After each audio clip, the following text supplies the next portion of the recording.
মার্কিন সামরিক বাহিনীর একের পর এক হামলা, যুদ্ধবিমানের গর্জন আর ক্ষেপণাস্ত্র বিধ্বস্ত ইরান। বাইরে থেকে দেখলে মনে হয় ট্রাম্প যেন ইরানকে পুরোপুরি কোণঠাসা করে ফেলেছেন। কিন্তু যুদ্ধ শুরুর ৩ মাস পর ওয়াশিংটনের ভেতরে এখন ভিন্ন সুর। প্রশ্ন উঠছে, এই সামরিক সাফল্য কি শেষ পর্যন্ত আমেরিকার জন্য বড় পরাজয়ে পরিণত হতে যাচ্ছে? ট্রাম্প বারবার দাবি করছেন ইরানকে তারা ধ্বংস করে দিয়েছেন, কিন্তু বিশ্লেষকদের মতে বাস্তবতা ভিন্ন। হামলার পরও ইরানের ধর্মীয় শাসন ব্যবস্থা টলেনি, হরমুজ প্রণালী এখনও তাদের নিয়ন্ত্রণে, আর পরমাণু কর্মসূচি নিয়েও তেহরান মাথা নত করেনি। নির্বাচনের সময় ট্রাম্প বলেছিলেন তিনি আমেরিকাকে নতুন যুদ্ধে জড়াবেন না, অথচ এখন মধ্যপ্রাচ্যের সংঘাতে মার্কিন অবস্থান জটিল হয়ে পড়েছে।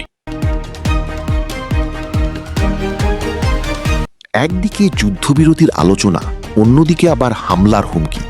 এই দ্বৈত অবস্থানে ট্রাম্প প্রশাসন চাপে রয়েছে, কারণ এই যুদ্ধ এখন শুধু কৌশলগত নয়, ট্রাম্পের ব্যক্তিগত মর্যাদার লড়াইতেও পরিণত হয়েছে। হোয়াইট হাউস এখনও পরাজয় মানতে নারাজ।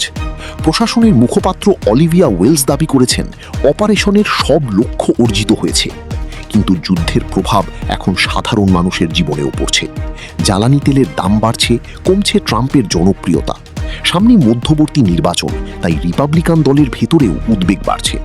যুদ্ধের শুরুতে ইরানের ক্ষেপণাস্ত্র ভাণ্ডার ও নৌবাহিনী বড় ক্ষতির মুখে পড়লেও তেহরান ভিন্নভাবে পাল্টা জবাব দিয়েছে।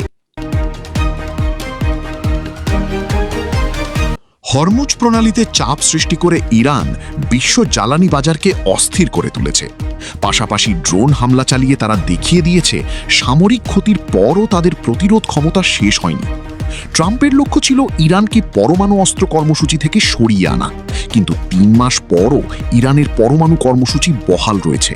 বরং অনেক বিশেষজ্ঞের মতে এই যুদ্ধ ইরানকে আরও দ্রুত পারমাণবিক অস্ত্র তৈরির দিকে ঠেলে দিতে পারে। এদিকে ইউরোপীয় মিত্রদের সঙ্গেও ওয়াশিংটনের দূরত্ব বেড়েছে। চীন ও রাশিয়াও পর্যবেক্ষণ করছে মার্কিন সামরিক শক্তির সীমাবদ্ধতা। বিশ্লেষকদের মতে এই যুদ্ধ আমেরিকার বৈশ্বিক প্রভাবের জন্য বড় ধাক্কা হতে পারে। এখন ট্রাম্পের সামনে দুটি পথ: সমঝোতার মাধ্যমে পিছু হটা অথবা আরও বড় যুদ্ধে জড়িয়ে পড়া।